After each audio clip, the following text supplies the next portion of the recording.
അടുത്ത പ്രാവശ്യമെങ്കിലും സമരത്തിന് വരുമ്പോ പുകയില്ലാത്ത അടുപ്പ് കൊണ്ടുവരാൻ പറയണേ. പിള്ളേരെ ഓടി കളിക്കാതെ ഇവിടെ എങ്ങനെ വന്നിരിക്കെ. ബെസ്റ്റ് പണി. ഇത് വെന്തില്ല പിള്ളേരെ, ഇത് വേവുള്ള അരിയാണ്. ഒരാളുണ്ട്, എന്തൊക്കെ ചെയ്യണം. ഇങ്ങോട്ട് വാ മക്കളെ. ഇനി സ്വന്തം മക്കള് തന്നെയാണോ? മോൻ മാമനെങ്ങനെ എടാ പോടാന്ന് വിളിക്കരുത്. ചിലപ്പോ ഞാൻ മാനേജരാവും. അപ്പോഴോ അനുസരണ വേണ്ടേ? കൊച്ചുകുട്ടിയല്ലേ നീ? നീ അത്ര കൊച്ചുകുട്ടിയൊന്നും അല്ലടാ. പിള്ളേര് തുടങ്ങിയല്ലോ. മോനെ അനുസരണ വേണ്ടേ? വെറുതെ നിക്കണം. കഞ്ഞി റെഡി. നമ്മളാ കഞ്ഞില് പാറ്റിടണോ മാഡം? നിങ്ങൾ ആ തൊഴിലാളികളോട് സംസാരിക്കും. അത് പറഞ്ഞത് കേട്ടില്ല. കഞ്ഞി കുടിക്കാൻ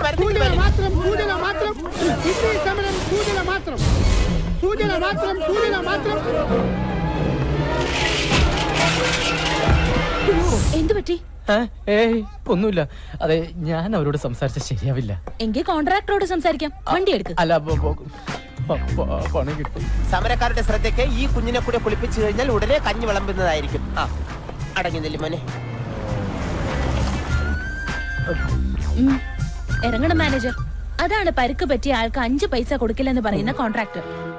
അതെ, ഞാൻ സംസാരിച്ച പ്രശ്നമാവും. എന്ത് പ്രശ്നം? സമരം ചർച്ച ചെയ്ത് പരിഹരിക്കാന്ന് പറഞ്ഞില്ലേ ഇങ്ങോട്ട് വന്നത്?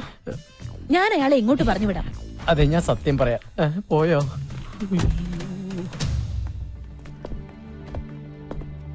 സോറി മാഡം, ഒരു കോംപ്രമൈസ് ചർച്ചയ്ക്ക് ഞാൻ തയ്യാറല്ല. ഇതൊന്നും എന്നോട് പറയണ്ട. താഴെ ഞങ്ങളുടെ GM ഉണ്ട്, അയാളോട് സംസാരിച്ചോളൂ. ആരോട് വേണമെങ്കിലും ഞാൻ സംസാരിക്കാം. പക്ഷെ എന്റെ തീരുമാനത്തിന് ഒരു മാറ്റമില്ല.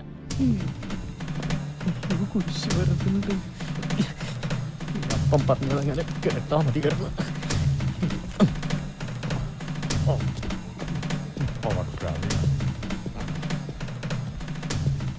അതെ, ഇവ മിന്നു ഗ്രൂപ്പിന്റെ മാനേജർ ആയിരുന്നു. അപ്പോ അന്ന് പണിയിലെ കൃത്രിമം കണ്ടുപിടിക്കാൻ വേഷം മാറി വന്നതായിരുന്നു അല്ലേ സാർ? അന്ന് എനിക്ക് ആളെ അറിയില്ലായിരുന്നു. ഒരു ജനറൽ മാനേജർ ഒരിക്കലും ഒരു സാധാ ലേബർ വേഷത്തിൽ വരുമെന്ന് ഈ ഭൂമി മലയാളത്തിൽ ഒരു കോൺട്രാക്ടറും പ്രതീക്ഷിക്കില്ല. അതാണ് ആന്റണി സാർ, സിമെന്റിലൊന്നും ഒരു കുറവ് വരുത്തിയിട്ടില്ല. പിന്നെന്തിലാണ് താൻ കുറവ് വരുത്തിയിട്ടുള്ളത്? അത് മണലിന്റെ ഡിമാൻഡ് കാരണം ചെറിയൊരളവിൽ പൊടിമണ്ണ് ചേർക്കേണ്ടി വന്നിട്ടുണ്ട്. സാർ, അത് മേഡത്തിന്റെ അടുത്ത് കംപ്ലൈന്റ് ചെയ്യരുത്. മേഡത്തിന്റെ സ്വഭാവം സാറിന് അറിയാലോ. അതിലും മോശമാണ് എന്റെ സ്വഭാവം. സാറിന് അറിയാലോ തൊഴിലാളിക്ക് എങ്ങനെയാണ് അപകടം സംഭവിച്ചതെന്ന്. അറിയാം, എല്ലാം എനിക്കറിയാം. തന്റെ ഓരോ നീക്കങ്ങളും കെട്ടിടത്തിന്റെ മുകളിൽ നിന്ന് ഞാൻ വാച്ച് ചെയ്തുകൊണ്ടിരിക്കുക. അന്ന് ഞാൻ അങ്ങനെ ചെയ്തില്ലായിരുന്നെങ്കിൽ സിമന്റിലും മണലിലും കൃത്രിമം കാണിച്ച് താൻ ഈ ഫ്ളാറ്റിന്റെ പണി തീർത്തേനെ. പക്ഷെ അങ്ങനെ തീർത്തിരുന്നെങ്കിൽ ഇവിടെ താമസിക്കേണ്ടിയിരുന്നവരുടെ പണിയും താൻ തീർത്തേനെ. ഒരുപാട് പേരുടെ ജീവൻ രക്ഷിക്കാൻ എനിക്കെന്ന് അങ്ങനെയൊക്കെ കാട്ടിക്കൂട്ടേണ്ടി വന്നു. സാർ, ഒന്നും മിന്നുമേട് അറിയരുത്. തൊഴിലാളിക്കുള്ള നഷ്ടപരിഹാരം മുഴുവനും ഞാൻ കൊടുത്തോളാം. സമരം ഇപ്പൊ തന്നെ അവസാനിപ്പിച്ചേക്കാം. അതെ സാർ. കൈ പിൻവലിക്കൂ. ഇത് താനെന്ന് എന്നെ തെറി വിളിച്ചതിനും പിടിച്ച് തല്ലിയതിനും, ഇത് സിമന്റിലും മണലിലും കൃത്രിമം കാണിച്ചതിന്. ഇതെന്തിനാണ് സാർ? ഇത് താൻ ഇനി കൃത്രിമം കാണിക്കാതെ ഉണ്ടോ സാർ? തൽക്കാലത്തേക്കില്ല. ഇനി ഈ സ്ഥാപനത്തിന്റെ ഭാഗത്ത് നിന്ന് 5ന്റെ ചില്ലിക്കാശ് തനിക്ക് കിട്ടില്ല. മനസ്സിലായോ? വേണ്ട സാർ, എല്ലാം ഞാൻ ഏറ്റു. സാർ വണ്ടിയിലേക്ക് കയറിയാട്ടെ. ഓക്കെ, മാഡത്തിന് ഡോർ തുറന്നു കൊടുക്കൂ. സാർ, കണ്ണട. സോറി, കയറിക്കോളൂ മാഡം. ഉപ്പ് എല്ലാവരും ഉണ്ട് കേട്ടോ. ആവശ്യമുള്ളവർ ഉപ്പെടുത്തിടണേ. അയ്യോ, ഇത് നമ്മുടെ വീട്ടിലെ വണ്ടിയാണല്ലോ. ഡ്രൈവർ, വണ്ടി എടുത്തു. ഒരു കാര്യം പറഞ്ഞോണ്ട് ഞാനിവിടെ ഒരു വല്ലാത്ത അവസ്ഥയിലാണ്. നിർത്താൻ.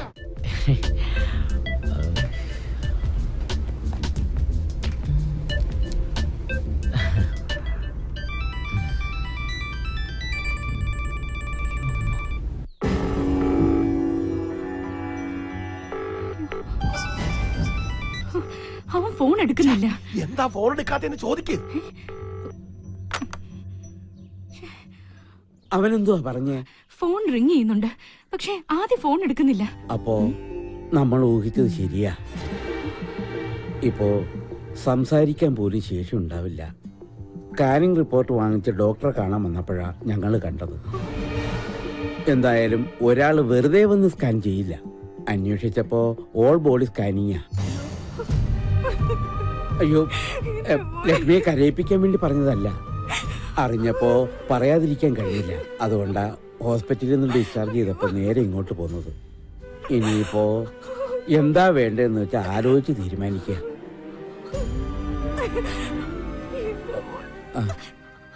കാശിന് എന്തെങ്കിലും ആവശ്യമുണ്ടെങ്കിൽ ചോദിക്കാൻ മടിക്കണം. നാട്ടുകാരെ പറ്റിച്ച് കാശുണ്ടാക്കാൻ നോക്കി. ഇപ്പൊ എന്തായി? ആദ്യ കാഴ്ചയിൽ തന്നെ എന്റെ മനസ്സ് പറഞ്ഞു, മിന്നു കുറിപ്പ് നോക്കിയെടുത്താലുള്ള കാര്യശേഷി ഈ മുഖത്തെഴുതി വെച്ചിട്ടുണ്ടെന്ന്. ആന്റണി ആദിത്യനെ കുറിച്ച് പറഞ്ഞപ്പോ ഞാൻ ഇത്രയും പ്രതീക്ഷിച്ചില്ല. ഞാനിതിലപ്പുറം പ്രതീക്ഷിച്ചതാ. ആദിസാറിന്റെ കാര്യം പോട്ടെ, ആദിസാറിന്റെ അച്ഛൻ പുലിയല്ലേ, പുലി. മര്യാദക്കേട് കണ്ട അപ്പ തല്ലും. ആര് എടുപ്പും നിപ്പും കണ്ട സത്യം പറയാലോ ആരായാലും പേടിച്ചു. ആദിസാറ് പോലും അച്ഛന്റെ മുമ്പിൽ മൂത്രം ഒഴിച്ചു പോവും. എന്താ കളറ്? എന്തിന്? അച്ഛനെ. ഞാൻ കരുതി എന്നൊന്നും ചെയ്യല്ലേ, ഞാൻ അരി എടുത്തില്ല. വീടെത്തിയാട്ടാ. വീടെത്തിയ പല്ലു ഒരാളായി. ദേഹത്തോടല്ലേ? തൊഴിലാളി പ്രശ്നം പരിഹരിക്കാൻ പോയവൻ തൊഴിലാളിയുടെ കുടുംബത്തിന് കഞ്ഞി വെച്ച് കൊടുത്ത് ഇപ്പൊ നല്ലൊരു കഞ്ഞിവെപ്പുകാരനായി ഇതാ വന്നിരിക്കുന്നു. കൊള്ളാം. നുണയാണ് നുണ. കള്ളത്തരം പറയരുത്. നീ കഞ്ഞി വെച്ച് കൊടുത്തില്ലേ? അത് പിന്നെ 10-25 പേർ ചേർന്ന് ഇത്രയും നീളമുള്ള കത്തി എടുത്ത് തൊണ്ടക്കുഴിയിൽ വെച്ചിട്ട് വയ്ക്കണ കഞ്ഞി എന്ന് പറഞ്ഞാൽ ആരായാലും കഞ്ഞി വെച്ച് പോവും. അമ്മാവനായിരുന്നെങ്കിൽ പയറും ചമ്മന്തിയും വരെ വെച്ചേനെ.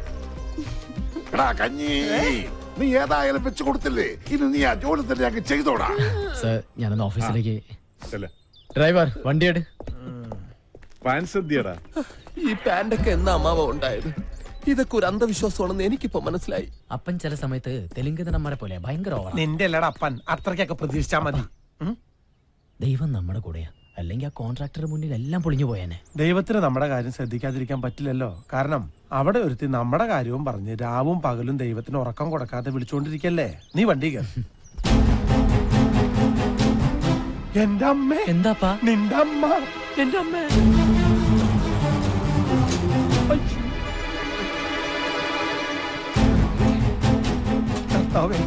എല്ലാ കണക്കൂട്ടലും തെറ്റാൻ പോവാണല്ലോ.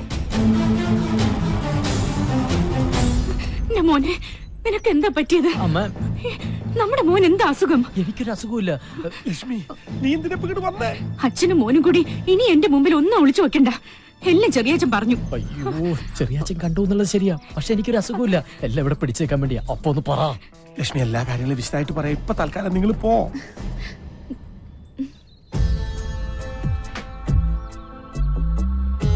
അച്ഛാ,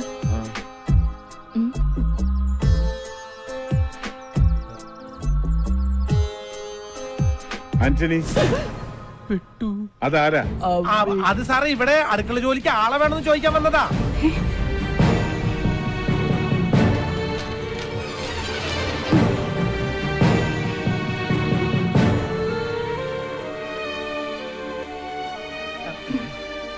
പറഞ്ഞൂലോ ഇവിടെ ആൾ ആവശ്യമില്ലെന്ന്. പോയിക്കോളൂ. ആന്റണി, അവരോട് ഇങ്ങോട്ട് വരാൻ പറയും.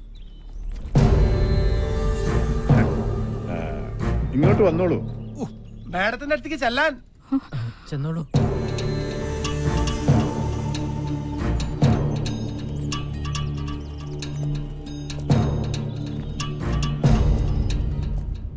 ഇവരെ നിങ്ങൾക്ക് മുമ്പ് പരിചയമുണ്ടോ? എനിക്കറിയാം സർ, ഇവരെന്റെ വാലിക്കാരിയാ. കോവിലകത്ത് കുറച്ചാൾ അടക്കളപ്പണിക്ക് ഉണ്ടായിരുന്നേ, ആ പരിചയത്തിൽ വന്നതാ. ഇവിടെ അടുക്കളപ്പണിക്ക് ആളാവശ്യമുണ്ടോന്നറിയാൻ. പാവങ്ങള് ആദ്യത്തിനെ വന്ന് കണ്ടാൽ വല്ല ജോലിയും കിട്ടുമെന്ന് കരുതി വന്നതായിരിക്കും മോളെ. അതിപ്പോ ഇവിടെ അല്ലെങ്കിൽ മറ്റെവിടെയെങ്കിലും കിട്ടില്ലോ. ഇവിടെ ഇപ്പൊ അടുക്കളയിൽ ആവശ്യത്തിന് ആളുണ്ടല്ലോ. ഏതായാലും ഇവിടെ വരെ വന്നതല്ലേ, തൽക്കാലം ഇവിടെ നിൽക്കട്ടെ. പിന്നാമ്പുറത്തേക്ക് ചെന്നോളൂ.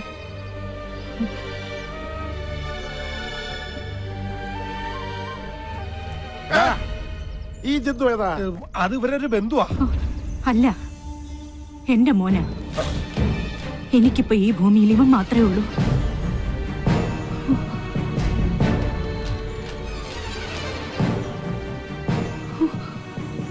മോനെ പോലെയാ. എന്താ മോന്റെ പേര്? ഊമയാ. എന്നാ നിനക്ക് നേരത്തെ പറഞ്ഞുകൂടായിരുന്നോടാ? വാ മോനെ. ഏത് കോലത്തും കാണുമല്ലോ ഒരു മന്ദബുദ്ധി. അതെ അതെ അതെ അതേടാ ഇവൻ അവിടുത്തെ മഞ്ജുകുമാരനാ. മഞ്ജു, നീ ഈ പൊട്ടലെ അടുക്കളക്കകത്ത് കൂട്ടിക്കൊണ്ടു എന്തെങ്കിലും തിന്നാൻ കൊടുക്കും. വാടാ. അതെ, നീ പൊട്ടനാണെന്ന് കരുതിയിട്ട് മിണ്ടാതൊന്നും ഇരിക്കണ്ട. നിനക്ക് എന്ത് വേണം എന്നോട് വാ തുറന്ന് പറയാം. പോണത് കണ്ടില്ലേ, എന്തൊരൈക്യം. ചേരേണ്ടതേ ചേരൂ. നീ മൂക്ക് മുട്ട തിന്നിട്ട് പൂമുഖത്തേക്ക് വരണം. ഒരുപാട് ജോലികൾ ചെയ്തു തീർക്കാനുണ്ട്. അതെ, ഇനി മുതൽ എന്നെ അനുസരിച്ച് ഇവിടെ നിന്നോളണം. ദേ, അതാണ് അടുക്കള. മോൻ ചെല്ലും, വേഷായിട്ട് വെട്ടി വിഴുങ്ങ്. ഈശ്വര, എന്നെ അനുസരിക്കാൻ ഒരു പട്ടികളും ഈ വീട്ടിലില്ല. ഈ പൊട്ടനെങ്കിലും എന്നെ അനുസരിക്കണമേ.